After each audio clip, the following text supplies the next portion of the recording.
Hi there, everyone. Welcome to MPC Markets Market Outlook. I'm Mark Gardner. I'll be presenting the outlook today and spent a fair bit of time, most of my December writing it. So we're just waiting for a few more people to come on into to it. We'll give people a little bit of a chance.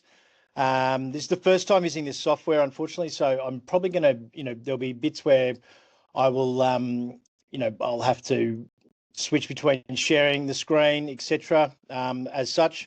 So here's one thing: if you haven't got the PDF, you can scan that that QR code right now to download the PDF. Most of you, I'm assuming, would have it already, but you can sort of play along at home. And we'll get into it in a minute or so, just while we let a few more people in, and we'll see how we go. And I might have a look at a few of these settings here and try and get myself a little bit better set up.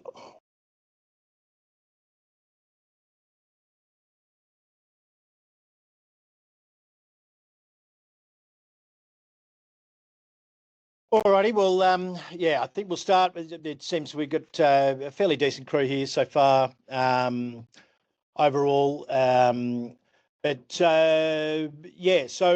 I've got the, I'm going to go through the slideshow here. First of all, obviously, general advice warning: information presented today is general advice only. Before making investment decisions, consider the appropriateness of the content and consult a financial professional before making any financial decisions. We will have some stock picks, but just firstly, I'll just give you some background on MPC Markets. Look, Kai and I founded this business in 2023. We're only sort of 2.5 years old. I'm edging on 30 years this year in the industry. Kai, probably about half that. We worked together as traders at a company I used to own, which had 100 odd traders at it. We're industry professionals, professional traders. And look, we pivoted away from trading and we just really saw a gap in the market to help people with their investments, really. And with an industry that's really obsessed with complexity, the valuable lessons we brought, we got from and practical common sense methodologies and risk management, etc., are really the things that move the needle in terms of building your wealth and improving your investing. And we just noticed that no one else was really doing it. The industry was sort of run by salespeople and not by markets people. And it's not just about sending out a buy recommendation. That's only about 10% of the job, and found it very odd that 90% of the job wasn't being addressed. So we founded MPC, and we're helping people, guide people through, the easiest and least complex way possible.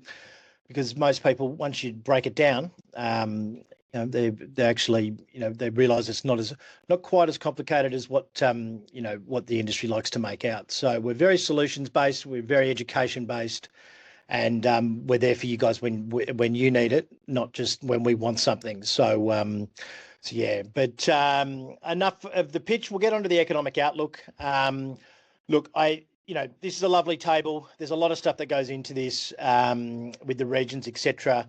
It's essential to have in any market outlook because it's kind of the basis. But unfortunately, in a Trump world, economics is based on a bunch of assumptions. And as we've seen just in the first 15 days of 2026, assumptions are extraordinarily hard to rely on when you've got a president who, I think, day 3 of the year occupied another country, then tabled occupying another country and made wide sweeping changes to a bunch of policies and launched a criminal investigation into your central bank head. So, so these things, while they're good guidelines, I think they're probably more so guidelines for this year more than ever.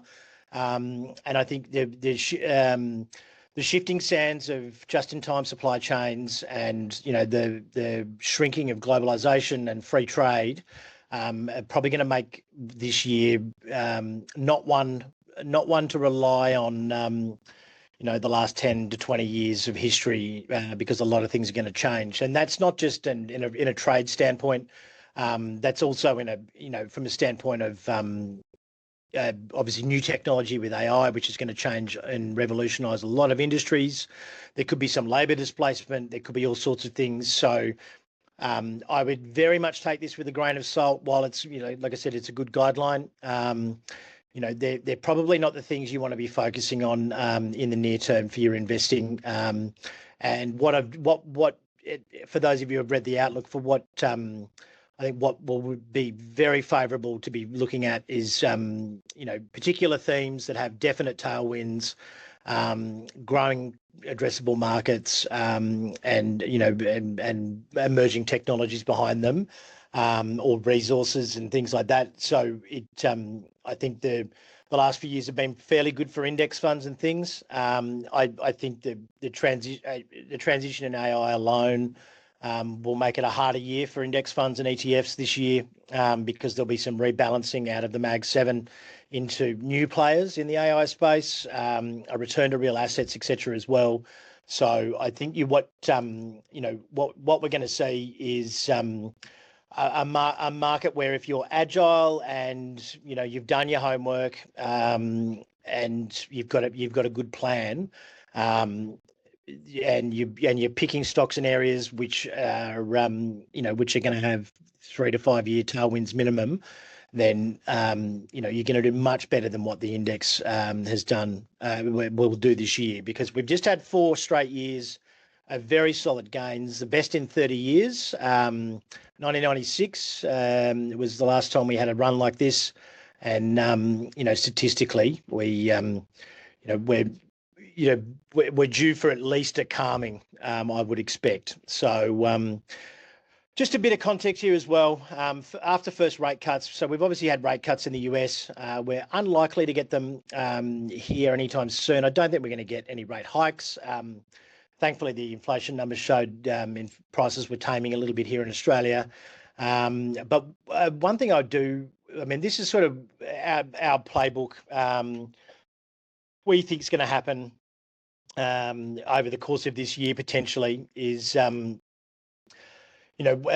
this was done back in sort of October, November, getting the employment data back, and the possible government shutdown, which is back on the table as of the 31st of this month.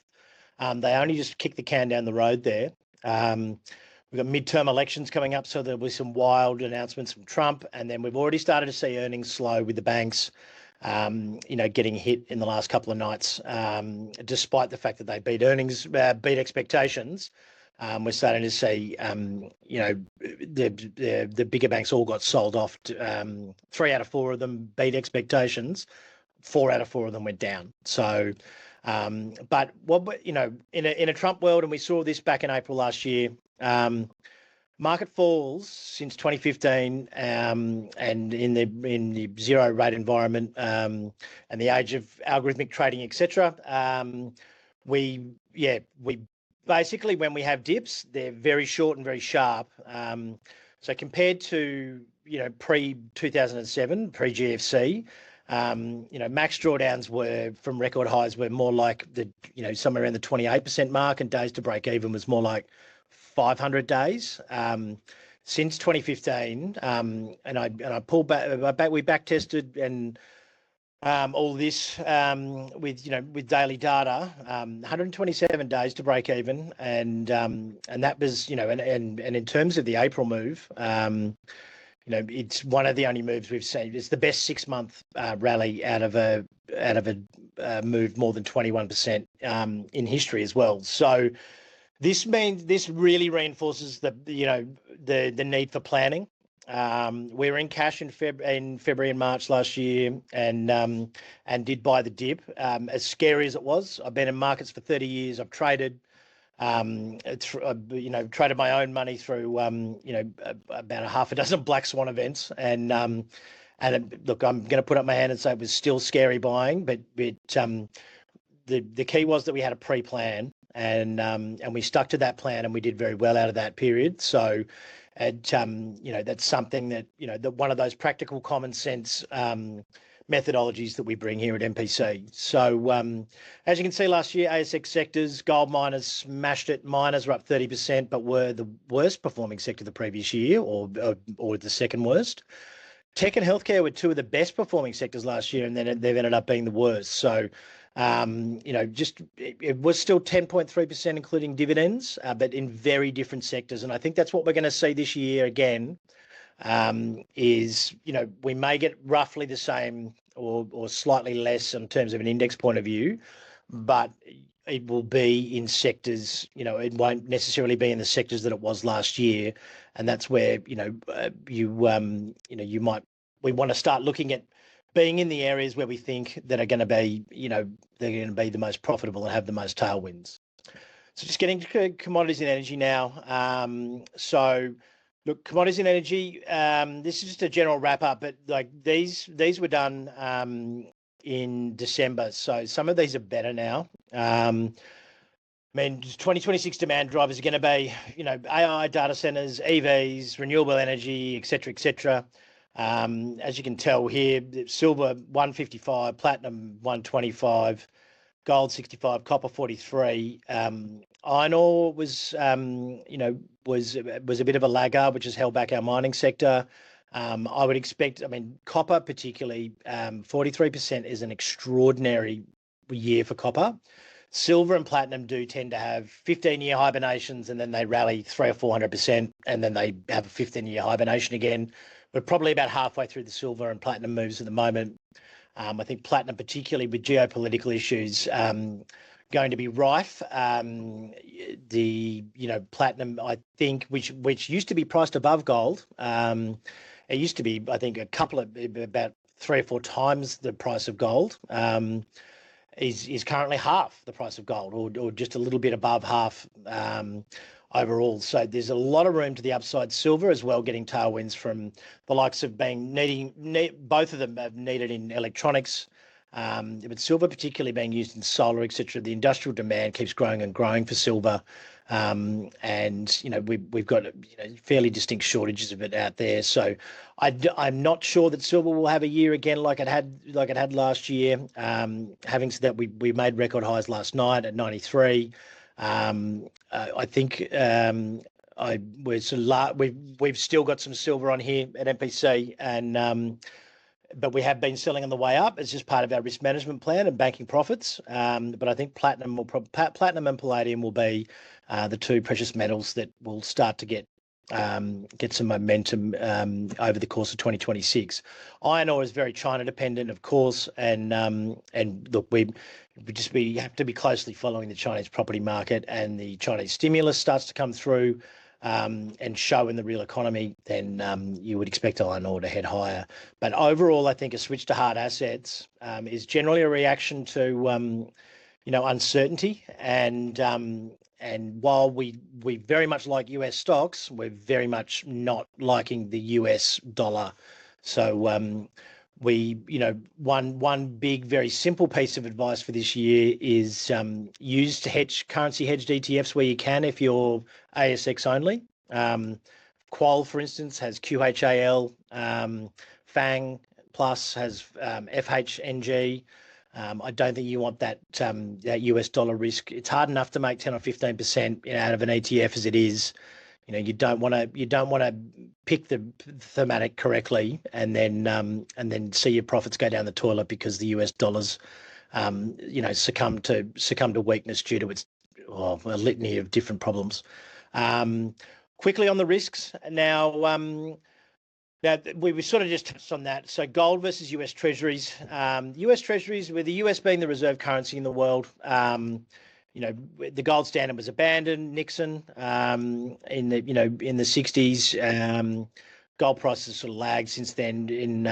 And really that whilst it's not much industrial use for gold, when there are times of uncertainty around who is the reserve currency, for instance, the oil boom when the pound stopped being the world's base currency or reserve currency, and the US dollar rose to be the world's reserve currency. Many of the oil was the most traded commodity in the world.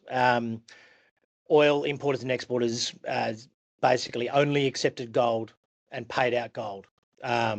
So human beings do have a habit of going back to what they know in times of uncertainty, and that's what we're seeing here at the moment.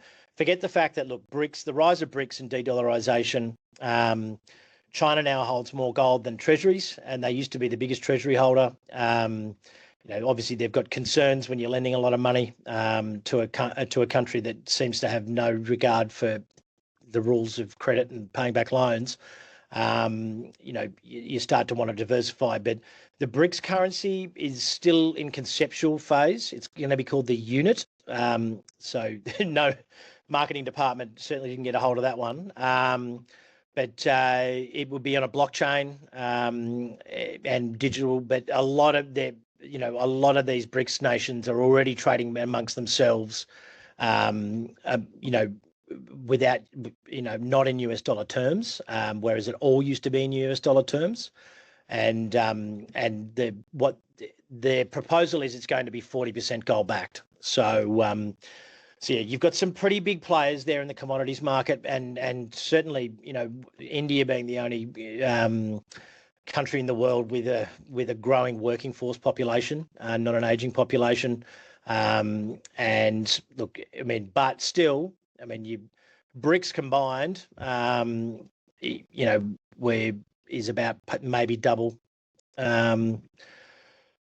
Double the growth of GDP in the US. So we will probably, we'll see what happens in terms of how that plays out. More and more countries are going to those meetings. So it's not just Brazil, Russia, India, China, South Africa anymore. There is anywhere up to about 28 to 30 nations that now attend. I would say, that would largely correlate with Trump's top 30 most targeted people in terms of tariffs. So yeah, look, this is the good stuff here now. We'll go to themes to watch, and this is where your investable ideas are going to come out of. And there's a few names in here I've just got. They're in the cybersecurity. You've got some rare earths here, you've got some uranium, you've got some power and infrastructure, you've got copper, etc. Quantum computing, there's a number of names there. Store of value, Tesla for robotics and automation. But look, these are the main themes we're looking at this year. They're not in any particular order. I think critical minerals will be an absolute boon for the ASX this year.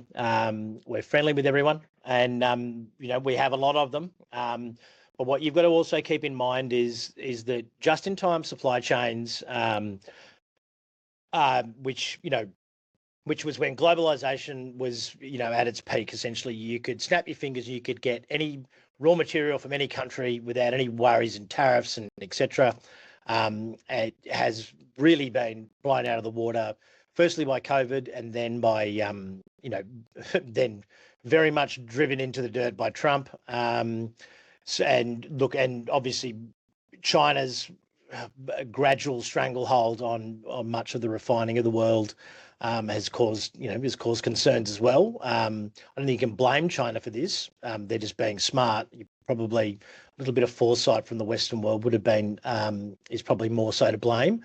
But Australia at the moment sitting in that happy place where we are friendly with everyone, so we'll probably be one of the better bets in terms of critical minerals. However, if you're trying to if the base thesis of these critical minerals going up is that you need to lock down your supply chains in certain materials, in refining as well. That's where Energy Fuels, which is the ticker code is quadruple UUUU. They are, since we wrote since I wrote the outlook, we're up about 40-odd%, but they've got both rare earth refining and uranium refining in the US, and they're the only ones that do it. they're the sorts of plays that you want to be looking at, which are super high percentage. They're likely to get thrown money from the government, etc. Defense and cybersecurity. Look, they're cybersecurity from a consumer-facing standpoint, yes, but I'm more talking about, you need to talk about when you're talking about defense, it's not just warships and bombs and bullets. Increasingly we're getting, cyber attacks are a way of, warfare, and so they do sit in the same pocket. It's very difficult though, sometimes because they're undisclosed contracts with many of these cybersecurity firms for defence, because otherwise, people would know what they're doing. But they do fall into the same category. Trump's just announced $1.5 trillion increase in spending. We were looking at a trillion increase, or 1% of global GDP extra being spent per annum. Europe is definitely where we're going to see a very high concentration of defence spending go just out of the funding of NATO from the US, and increased nationalism. So that's really what we're talking about there. Quantum computing that's very speculative and not necessarily, it would be like buying AI 6 or 7 years ago. Very long term, but still extraordinarily interesting. And it's one of those themes that, whilst it won't be, certainly won't be dividends, and it certainly won't be profits, it'll be very speculative, but it is one of those new technology leaps. Practical uses of AI and robotics and automation will be where it's at, I think, in 2026. Not only in terms of agentic AI automation, but fully self-driving cars, and with which Tesla leads. They also lead in humanoid robots with Optimus. They're all getting launched this year. I think in roughly around mid-year. Although Elon's not great on his timelines quite often. However, there's more than just Tesla in this space, obviously. Everything from warehouse logistics to manufacturing production lines, cobots, there's surgical robots now, etc. And AI is only going to improve them over time. So where we sort of think that there'll be, as we've had a race for the technology initially, there's going to be now a race for the infrastructure that it needs to run, because it is now capped by the lack of availability of, natural resources, and you can't instantly build a data center. You need to power it, you need to wire it, you need to manage it. So that's gonna slow things down for the AI companies that have been the massive winners in the last sort of 12 to 24 months. But where easy spends come from C-suites is in efficiencies and productivity gains, and automation is that first use of it. So there will be questions around monetization of AI this year, and because investors generally get very impatient when it comes to getting a result on their money when there's massive capex spend. So that's something to probably look out for. Store of value, again, we just talked about that's those commodities and assets overall, where we really are looking for things where thematics, where an investment where multiple thematics can overlay each other, and we'll see some of those towards the end of the webinar. So look, these are the data center numbers. I think everyone, this chart's been flogged to death. Data center construction now outpaces office construction. And look, your data center market size obviously is going to be massively compounding over the course of the next 5 or 6 years, and we all know that. I don't think that's not really up for debate. Blind Freddie could tell you that. And one thing that I have heard, which kind of bugs me a little bit, is chips get smaller, so you'll need smaller data centers. That's just absolute rubbish. There's a thing called Moore's law. Look it up. It really is it really is one of those things where we always fill the capacity of our processing power.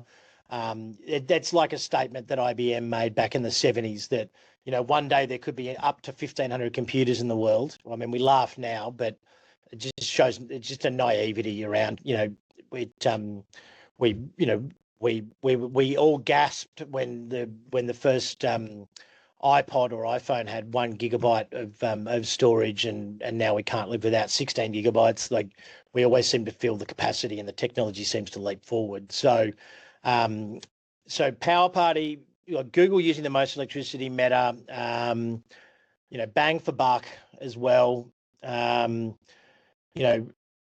That's there. You Apple and Nvidia particularly use the least amount of power for dollars earned. Google's probably the best one out of the lot of them, to be honest, because Apple, I don't even know. I mean, I probably should have just removed Apple from there. They're not really an AI player. And Nvidia, obviously, they make the chips and then they pass them on to these people who all use them, so they should be included in those. So Google being the most efficient and one of the better broader plays in the next 12 months as well, or 24 months. But the numbers at the moment, and they keep changing, that essentially just AI and the hyperscalers will add the equivalent of Spain or Australia to the power grid in the next 12 months. So, when we've already got, obviously, the energy transition happening with renewables, etc. And, we've got competing, is now competing for copper because everything has to be rewired because it can't run on the same grid. Grid upgrades are going to be massive. Copper, well, water as well is going to be one that, is in high demand. You can't invest in water in Australia. You can in the US. It's actually quite an interesting little rabbit hole to go down if you want to be bothered to go and check it out. But there's people who are pretty big on water investing. But look, power and the transmission of power are going to be probably one of the easier plays. Other raw resources which will benefit would be things like aluminium as well. The likes of Alcoa potentially. Rio kind of falls into that category as well, but it's not a pure play. But there's going to need to be a lot of aluminium. So Jonathan Takadena, our resident rocks man, he pulled together some critical mineral stuff for us, and all of there's a lot of niche metals out there. I'm going to put up my hand and admit some of them antimony I hadn't heard of until the middle of last year. I stopped doing science in year 10, so but this is an interesting little chart in terms of where they come from, and when we're talking about those locking down those supply chains. And you can see here South Africa, China, there's a lot of Congo, there's a lot of non-US friendly nations, and then the US is a very small part of it. Australia features beautifully in this as well. Bauxite, aluminium, and there's a bunch of fringe metals that aren't even on this chart. So you can kind of tell where, probably get your head around. I mean, Venezuela for oil, but also gold. Will probably give you a bit of a roadmap of, who the US is likely to be friendlier with, and who they're not going to be friendly with. Because generally these things, no matter what they say, whether it's about stopping drugs and all this, these things are just always about natural resources generally. Uranium's the big one for power, particularly. There's a supply gap. The world's biggest producer, Kazatomprom, is the Kazakhstani government's producer, and their priority, and they've been very public about it, is for the demand for uranium to remain firm, and milk the uranium boom for as long as humanly possible, basically. So they've actually said they're happy to be patient and they will reduce supply to maintain the price. So when it's not often that you have you sort of have a luck like that in a commodity where the biggest player basically is willing to, is a government and can control supply. Some of Cameco's, which is the second biggest, they've got mines in Kazakhstan, etc. And I would imagine they won't want to annoy the Kazakhstani government. But nuclear really is it's the only option for baseload electricity in a world where we're not burning coal anymore. You can't have renewables running a data center. It just doesn't make sense. You get 3 days of, you think about how your kids lose their mind when the internet goes down. Imagine having a week of overcast weather and a data center going down. Like it's not going to happen. So that's why we've seen the likes of Constellation and Microsoft pair up, Constellation and Meta pair up. To restart old government infrastructure. Small modular reactors will be a big thing. They're probably 4 or 5 years away. We do have a couple of plays in those. Oklo is one of them, which we really quite like. It's probably not a bad buy here at the moment. And then they're sort of shipping container sized power plants basically the last 50 years. That's what the nuclear subs and everything run on now. And the super carriers. So, it's always been a problem that it's a massive infrastructure build with nuclear. But I think when these small modular reactors start to hit the market, you'll see renewables really, really struggle to compete. I would imagine. The waste for nuclear is a problem, but then it's not carbon emitting. So. It fits the Paris Accord. Technically fits the Paris Accord, and as I say, you get reliable electricity. So, uranium and nuclear infrastructure, I think we're going to be big winners. Rare earth production, obviously, China dominates. It's not about the production really here. It's about the refining. So one thing I would highly recommend is you've got the likes of PLS in Australia with lithium, but downstream refining is probably the thing that I like most about it. Rare earths, I don't know why they ever called it rare earths, because it's not rare, and neither is lithium. Lynas is the only global play outside of China that actually refines. And you're going to see that Energy Fuels, that one I mentioned before, Quadruple U, have some refining capacity soon. The US government's backstopped their, and pre-bought or guaranteed prices for their future supply. And the reason that rare earths or particularly heavy rare earths are important is for magnets and in batteries particularly. It makes things not infinitely, but much more power to weight ratio efficient. So, you're talking about ranges on an EV. You're talking about potentially 30-40% difference. And range anxiety is one of the big barriers for people buying electric vehicles. So, they are incredibly important. And the smaller you can obviously make a battery as well, the more efficiently it runs, you're not going to get overheating problems, et cetera, et cetera. Basically, batteries are better with magnets. It's very much about the refining and being able to produce it downstream, which is what China dominates, and what Trump's trying to rail against, because they've just probably about a decade too late, but they've just realised that they're largely held over a barrel a little bit, and you've got China stockpiling, etc. Copper is the other big one. BHP is the obvious one. Rio's another kind of obvious one as well in Australia. Sandfire.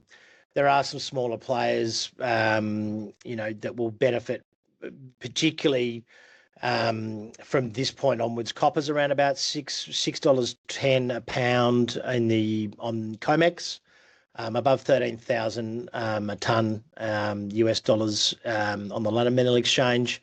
They're record highs essentially on London Metal Exchange. They would be record highs in the US, except for the spike when Trump made up a copper tariff a few months ago and then rescinded it.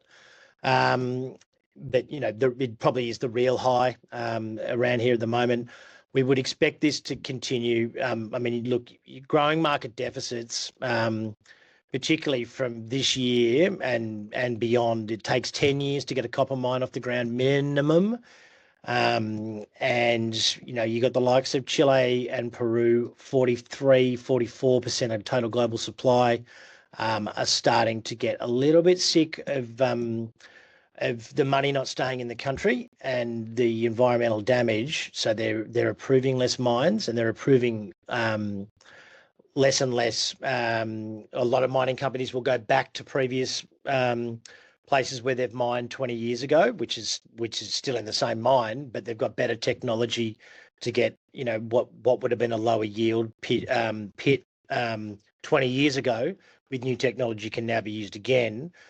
We are at that point, but they're approving less of those as well. So, as you can see here, data centers is going to grow, defense is going to grow, energy transition is growing it as well, and then core economic.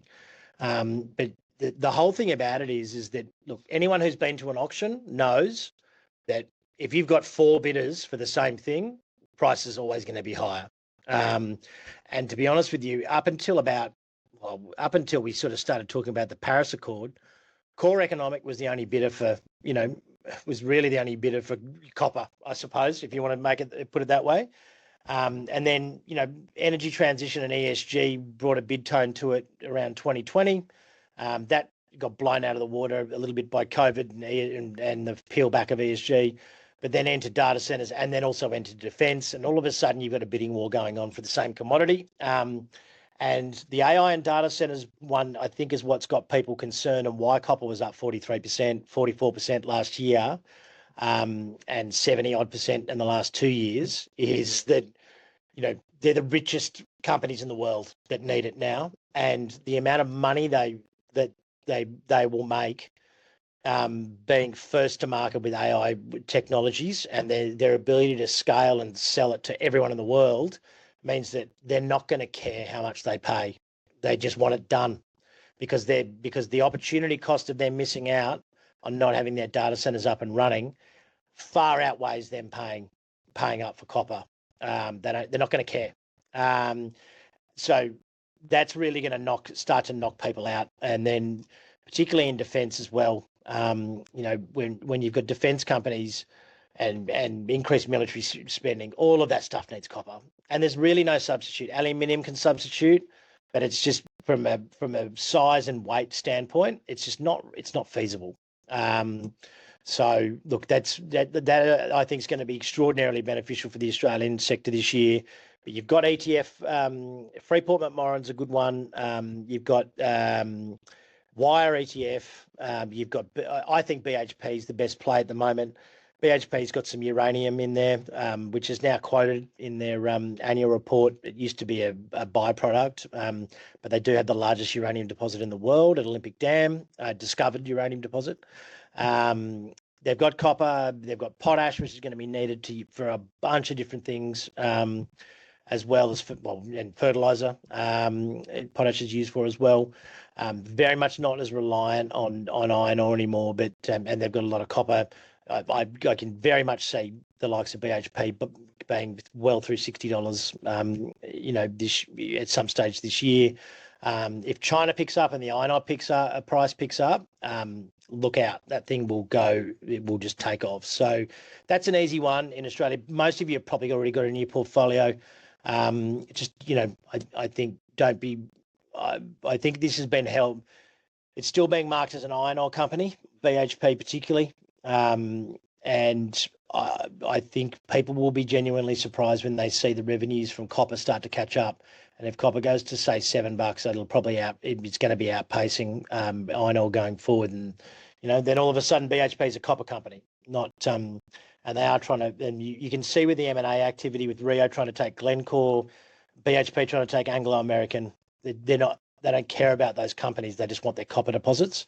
So people in the know are obviously very much trying to lock down those forward supplies before prices get out of control. So you can probably look forward to if you're building a house, make sure you lock up your goods and your copper when you're wiring the house up, because those big rolls are extraordinarily expensive from what I hear. So defence. So EU defence push. Potentially is going to put anywhere up to their targeted defence spending 1 to 1.5% effect on EU GDP. I think NATO spending on technologies like sensors and radar and AI is up 30% since 2019. But with Trump now effectively saying you've got to pay for it yourself in regards to Europe, we're just going to see massive increases. And when governments have to spend these massive amounts of money, they're always going to award those contracts as close to home as humanly possible. And particularly the way that nationalism is now the trend. We don't like using offshore companies. Everyone's getting a little bit protective of their own turf. This is an area which we, not Ukraine aside, this is an area where they're just going to spend more and more and more. I mean, we're at the point now where everyone's happy with Germany essentially massively increasing their defence spend, Trump even encouraging it.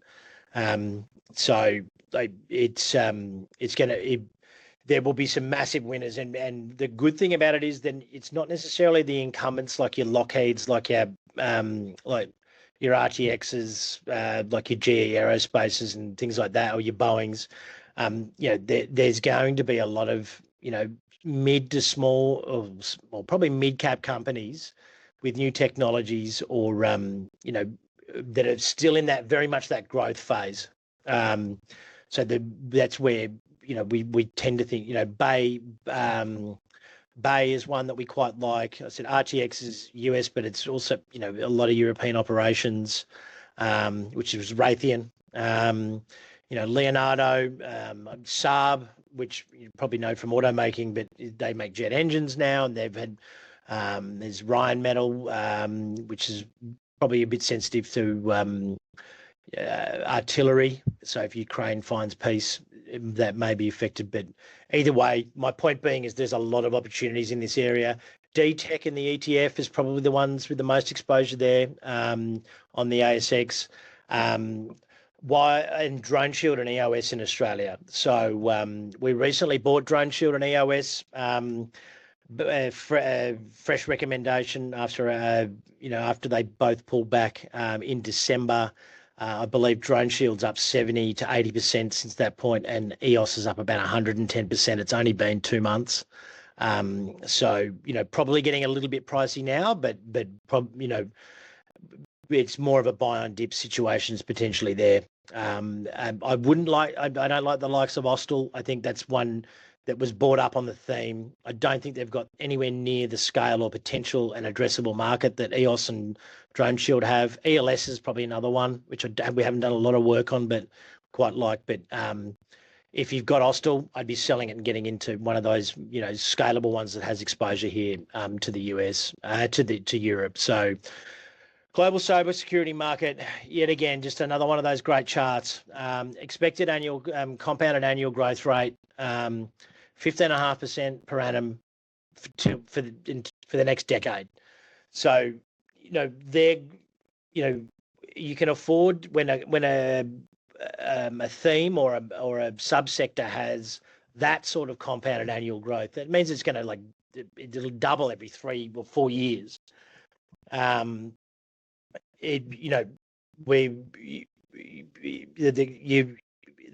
market's a lot more forgiving with your stock picks, because if everything's just going nuts to the upside and there's just all this spending, you can afford to be less selective. Obviously, you still want to pick the best one. However, the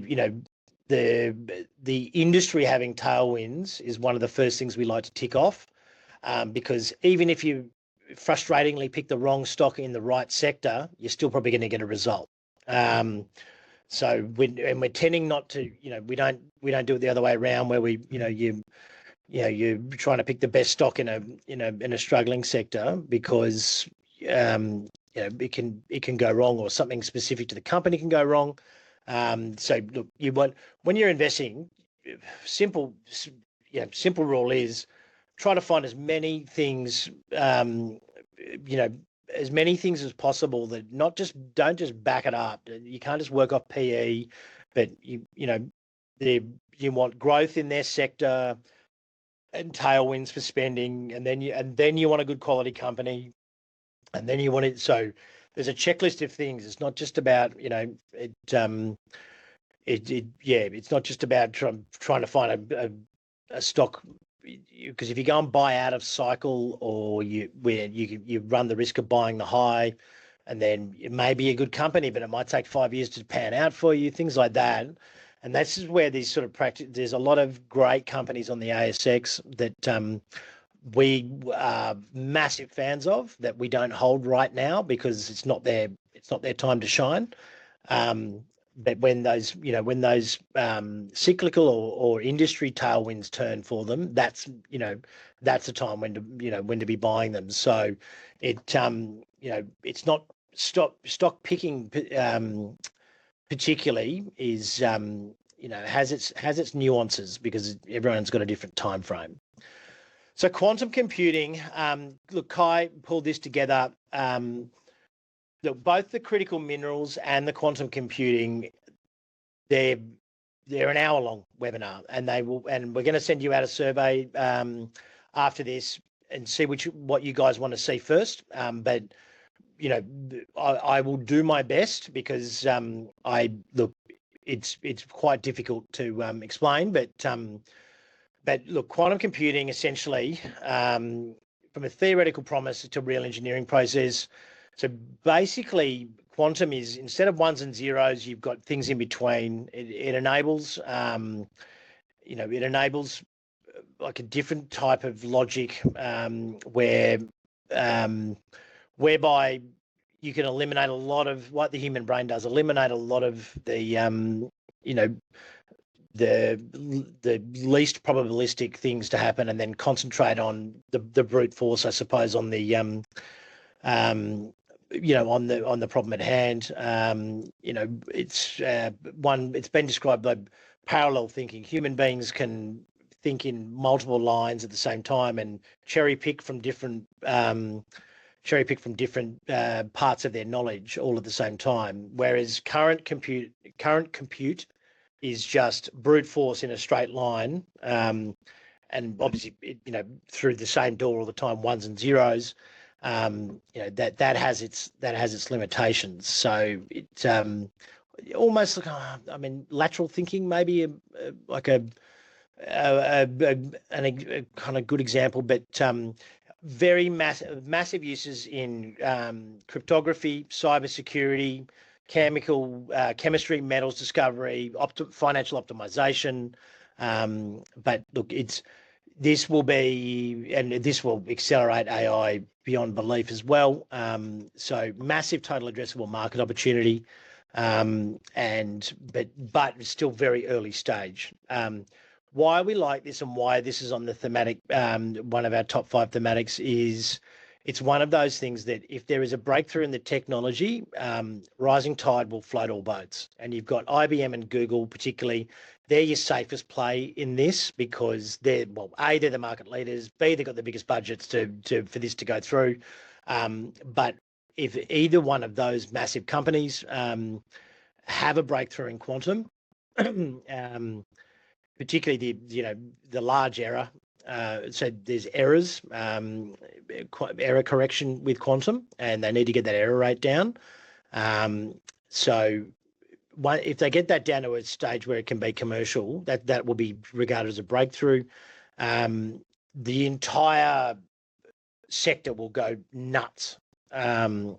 So you'll be talking 300-400%, but they're not going to be revenue generating for a decade as well. So it'll be very much a thematic trade, not necessarily backed by numbers. So you're going to have to be really careful in the space, but it's one of those things that we wouldn't mind having 0.5%, 1% of our portfolio in, just in case it starts to go.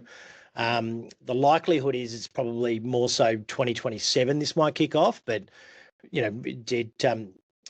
want to start educating people about it now. So when we start looking to invest in it in the coming years, because we do believe it is a super high conviction long-term opportunity, that people have got their heads around it, because it is a bit complex, and there'll be a separate webinar on it. And then Kai's done some education stuff on it as well, which you can grab on Mosaic. He's by far the best person to explain it. So yeah, but Google and IBM were kind of his picks there, really. Smaller high growth plays were IonQ, Rigetti, and D-Wave. So, but if you wanted to dip your toe in the water and you're not good with volatility and you're not good with small caps, I'd be going for Google and IBM. If you like punchy things, bearing in mind, do it in small size. So you don't want to be. This is not a bet the farm scenario. This is like bet. It's like small bets basically, but and keep an eye on the space. Well, then these are the plays. They're all US. They're all US based, and I know there's a lot of US companies in this, and I know a lot of you are ASX investors. I try my best to give ETF examples where I can. We now do here at MPC Markets, well over half of our volume is in US stocks, and our recommendations. That's our most popular recommendation service. So look, if you wanted to open a US account, we do the execution for you. We sit up at night till 1 a.m. for you, all that sort of stuff. Get in contact with us at the end of the, after this webinar. AI and robotics and automation. Look, this one I have done a webinar on. Some of you may have seen it already. So what I'm going to do is just do a quick run through of this one, and then if you would like to go through the robotics and AI robotics and automation webinar from the past, nothing much has changed, to be honest, in terms of broader market stuff and the theme. There's been no major announcements, but excuse me. But this is the big one: fully self-driving transport, FSD. Tesla's the leader there. It has the most data, has the most miles. You've got 6 or 7 different states. Austin, Texas is leading the charge. They're launching Cybercab there soon, which will be a cab that does not have a human being in it at all, doesn't have a steering wheel, and doesn't have brake pedals and accelerator pedals. You literally just get into something that turns up like an Uber turns up. You hail it, and it takes you somewhere at your behest. So they're very close to this. They're similar things are running in China already. And even self-driving has now been announced in the last 24 hours is going to be a software as a service thing for Tesla as well, that you won't be able to just buy it outright any longer. So that'll help smooth their revenue streams. But we're talking $1 trillion per annum market cap potentially, like soon. It's sooner than you think. Like by 2030 and will be growing. So it is. There's a lot of reading you can do into it, but essentially, it's 600 times safer than human drivers. People are very freaked out by it, but what they've seen in the uptake is that people do it as a novelty. Once they've done it 2 or 3 times, it's just normal. So I'd imagine it would be the same feeling as when airplanes were invented. People were nervous at first, but these things are genuinely safer, and that I think people are underestimating. And this software and the data that Tesla has will be sold to other companies as well. It runs on Grok AI, which Elon owns as well. Look, it's and it will be priced closer to public transport than anywhere near an Uber. So we're looking at a world where people, our kids, or certainly their kids you just won't bother owning a car. And you can buy them as well, and it be a yielding asset for you. So a car at the moment, it's a depreciating asset. You loan money to half the time to buy them. This is something that, with self-driving, you can pull up at the supermarket, get out of your car, and it'll go find a park for you. You can drive it to work and set it a geofence, and it goes and drives Uber on your behalf all day.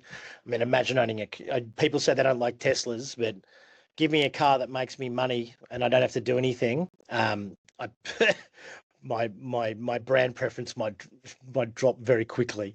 Humanoid robots. There's a lot of them, specific purposes. We've all seen the funny videos online where they can't do simple things. The bottom line is that, they are now doing pretty complex things, particularly in the cobot space as well, where, collaborative robots. But, they've spent a lot of time and energy at Tesla, particularly just getting the hand right.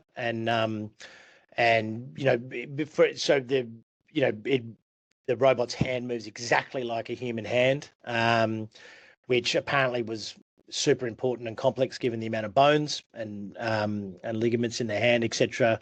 But we're talking about these things essentially being able to. They're talking about a gigafactory in China being fully manned by Optimus, which is the guy on the right there. But also, if you want to change what the factory produces, they can basically work around the clock. They don't ask for pay rises. There's no industrial action. They replace their own batteries. If one of them makes a mistake, 800, if there's 800 in your fleet, they all learn the same lesson at the same time. There's no safety meeting. I really think, there'll be that. I think the humanoid robot and the displace will be where the displacement of workers argument starts, because it's a agentic AI. It won't be on agentic AI because it's not very visible. There's no visible enemy. I think once Elon launches that'll be when the argument starts about AI replacing humans, and they're talking about somewhere between March and September this year. So it could be a huge thing. We've already covered that. Store of value. Basically,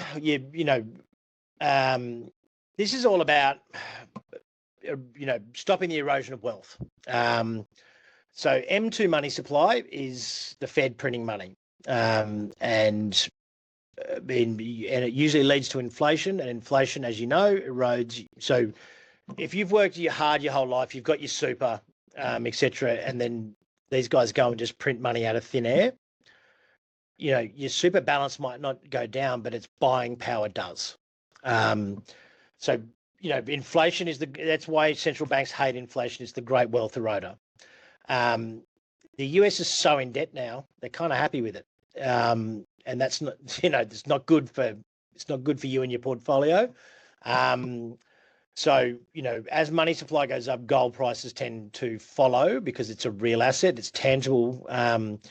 Bitcoin, whether you like it or not, will eventually, I would say, in the next 10 to 20 years, will be digital. It'll be digital gold. A lot of people, it's still not there yet, I don't think. But look, the main point is that, and why people call it digital gold, is you can't make any more of it. It can't be printed, and that's what people like about it. They don't like the fiat currency risk, where whenever a government gets into trouble, they print their way out of it, so they get re-elected the next election. It's incredibly short-sighted, and it's now being massively overused. It's what Trump's trying to do right now. And look, it's what's called the money illusion. So, people think of things in nominal terms rather than real terms. So, for instance, we look at the nominal rally in the indexes last year. The Nasdaq beat the Aussie, but if you take it into currency terms, the Aussie actually maybe outperformed the Nasdaq last year because the US dollar fell, particularly against the Aussie. So, when people quote stock market returns, this is a good example. This is from the start of the stock market. It's up 10,000 times in nominal, but if you inflation adjust and include money supply, it's like way less than half. So like that's what we're talking about. And this is where the concerns are, that the US has got 38 trillion in debt. So this is and basically their interest payments as a percentage of their tax revenue is where I have grave concerns. If you can service your debt, that's fine. But when we're looking at 2029, as interest payments will consume nearly half of their tax revenue. Look, if you took out the fact that this is the US, the United States of America, and you were looking at loaning this person or this country the money, you're not lending to them. They're very much just living off the back of the fact that they've got more super carriers than anyone else at the moment, and then the reserve currency in the world. But the shift back to gold is that they've abused that power, and there's been multiple countries having massive backlash against it. So Trump's making it worse, and we're staring in the barrel at the moment of a Supreme Court decision which could reverse his tariffs because it was made as an executive decision on a very obscure 1970s law. If that's reversed, he's going to have to pay all the tariffs back. This line gets steeper. So basically this blue line here has hovered between 5 to 17% of tax revenue since forever, basically. And this, but the US hasn't had a surplus since Bill Clinton, and that's a long time ago. I'm sure most of us remember, but yeah, it's not. This isn't a Republican or a Democrat issue solely. It's both of them, and it is extraordinarily problematic, and it's going to result in one or two things: war or currency devaluation, neither of which are good. I.e., you want to be looking at gold. Silver, it's buddy. Increasing industrial demand's also supporting that. There's supply gaps as well coming, and I would imagine there's a lot of people now with silver up about 200% in the last year. Well, God, in the last probably 8 months, that are be scrambling to start a silver mine soon. But look, it's used in a lot more things than we think. Water purification, nearly all electronic devices, smartphones, pencils, jet engines, like solar is a massive one, electric vehicles, air conditioning systems. That industrial demand is just getting more and more all the time. We're sort of getting towards, like 80. It's getting towards that 80% of total supply. So like it just keeps growing and growing and growing, and is not going to stop anytime soon. Historically, we've had silver. 1979 to 1980 rally was about 700%. 08 to 11 was 400. I mean, we're about 200% of the way through now at the moment. And then you sort of similar things with platinum as well. So, and palladium, but again, they're real assets. There'll be a race back to real assets, and it'll be one of those things that where the virtual assets have far outpaced real assets for quite some time with technology and the internet boom. But now the virtual economy needs the real economy and the real assets. You would expect it, it to play significant catch up. So this is going to be a year for just selective offense, not blind optimism. Growth opportunities will exist all through this year, but you're going to have to do your homework, and the best opportunities are going to live where AI, energy, and security all intersect. Where you can get as many of these themes overlaying as possible, within that company. It's not I don't think it's a year where what worked in 2024 and 2025 will necessarily work again. I think we're seeing the end of the chip rally in AI. We're starting to see the start of the memory and the storage rally, monetization of AI, etc. The infrastructure build out there will be great opportunities. They just won't be where they were last year. So it's going to be a year where you're going to have to do more homework. Add to that Trump. So it's one of those. It's going to be one of those years where you're going to have to remain agile. You're going to have to keep your eye on it, or use us and so we keep your eye on it for you. We've got Mosaic now. It's our new platform. We built this from the ground up. It is squarely aimed at investors like yourselves who are interested in markets.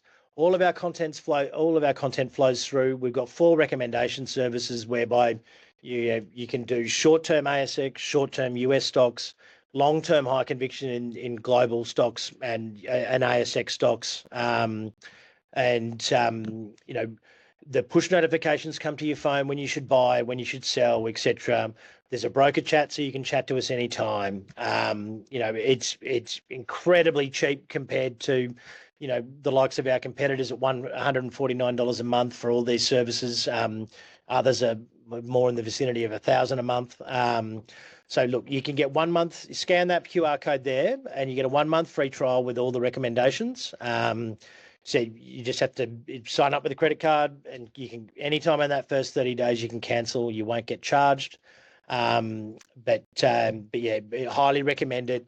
It really delivers what you need to know when you need to know it. And in 2026, look at what's happened in the first 15 days. I think that's, a day can make a difference. Go back to the Ukraine, for instance. If you'd waited till the financial review came out the next day, the horse has bolted on half your portfolio. You're already down 10%. This thing will send a push notification to your phone. You can approve recommendations within the app, etc. So very, very usable. And we listen to our clients in building this to try and achieve what the investor and what the user wanted to do. So scan that there. And if you want to join MPC, look, all you got to do is contact us. You can open an account, either ASX, US, both.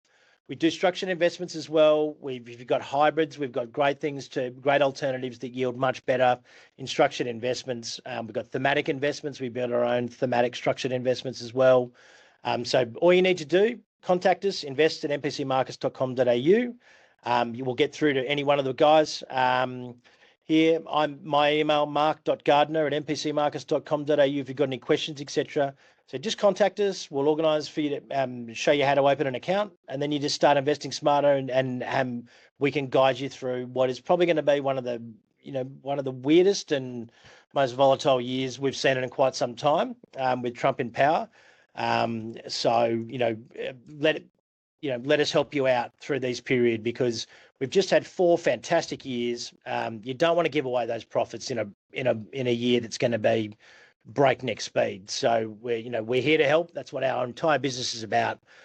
So get in contact with us there. I will do Q&As, but I'm going to have to do them via email because of just my unfamiliarity with this software.